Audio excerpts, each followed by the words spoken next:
This is your WCIA3 forecast first. It is mild out there this evening in central Illinois. We do have a little bit of fog and some cloud cover in place. Temperatures in the 40s and 50s.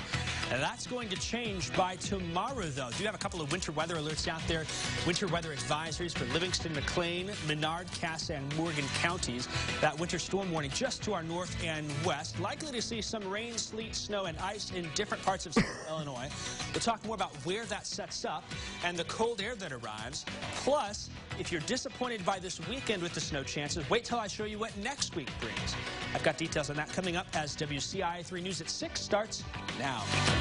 Now, from WCIA3 News. Thousands of people packing Times Square tonight for that big ball drop. We'll show you the last-minute preparations underway in New York City and the prime suspect in the murder of a police officer arrested across state lines. A second officer critically wounded. What we know about the accused gunman. And celebrating the life of America's senior sweetheart, Betty White, dead just days before her 100th birthday. You're watching your local news leader. This is WCIA3 News at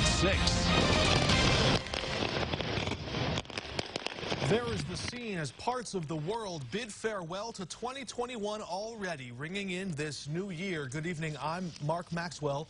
Happy New Year's Eve to you. This was the scene in Sydney, Australia, 17 hours ahead of us here in Illinois. Crowds were smaller there this year, but many still coming out to watch the fireworks there against the backdrop of the Sydney Opera House and Sydney Harbour Bridge. Elsewhere,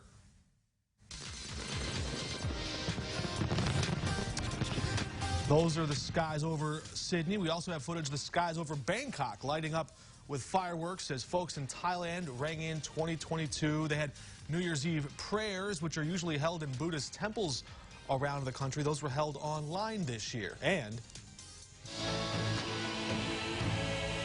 there are large crowds gathering to watch the fireworks in Dubai, a special laser show taking place at the Burj Khalifa, which is the world's tallest building. There will be far fewer people in Times Square this year, but New York City still ringing in the new year tonight. Outgoing Mayor Bill de Blasio says the traditional celebration still a go, despite record numbers of new COVID-19 cases.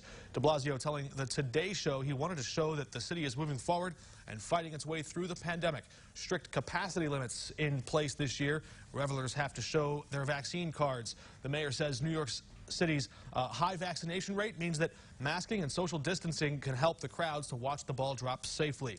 The U.S. set another record for COVID cases. For the first time during the pandemic, more than 2 million COVID cases now confirmed in a single week. That shatters the previous record of 1.7 million cases set in the first week of January this year. There are about as many cases nationwide this last week as there were in the entire month of November. Across the world, cases are up more than 60% over the previous week.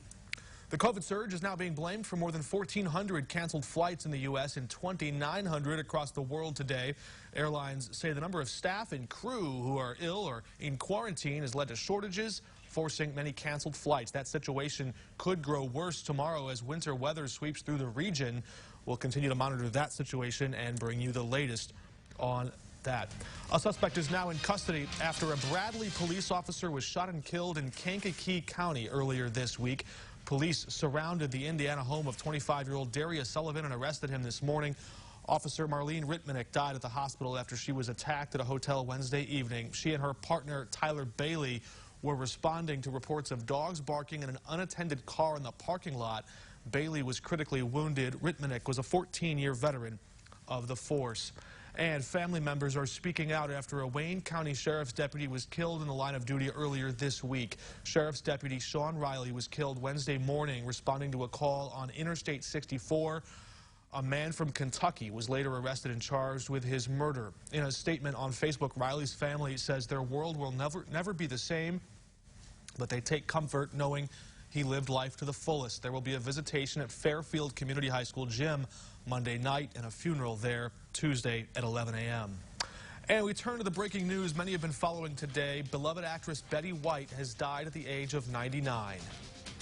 How can one person get that lucky consistently? And I don't know the answer, but I sure do taste it. Jingle A television staple for more than 60 years, White perhaps best known for her roles on The Mary Tyler Moore Show and The Golden Girls.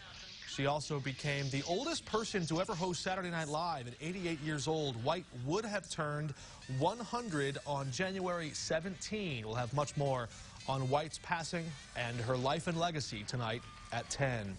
Today was a special send-off for a longtime fire chief in Sullivan. Mike Piper is hanging up his coat and boots for the final time. Chief Mike Piper spending 31 years with the Sullivan Fire Protection District, almost half of that career as chief.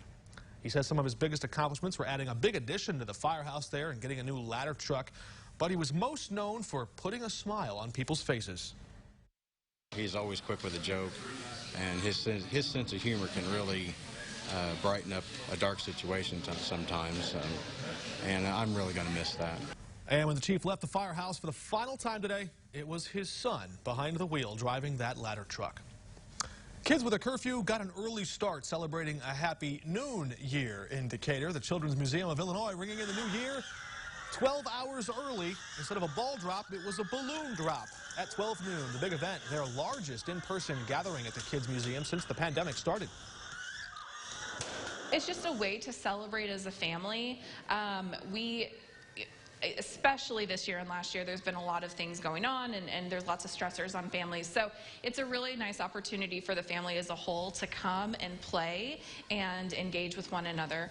They had arts and crafts to help the celebration after that big balloon drop there. All right, we have much more news still to come, including a look back at some wild weather in 2021. And Jacob Dickey, Happy New Year to you. Yeah, it's great to think about 2022, although last year at this time, Mark, we were starting with a winter storm. We are starting 2022 with a winter storm as well. A mix of snow, sleet, freezing rain, and plain good old-fashioned cold rain on the way through different parts of the region. We're going to talk about who sees what coming up after this.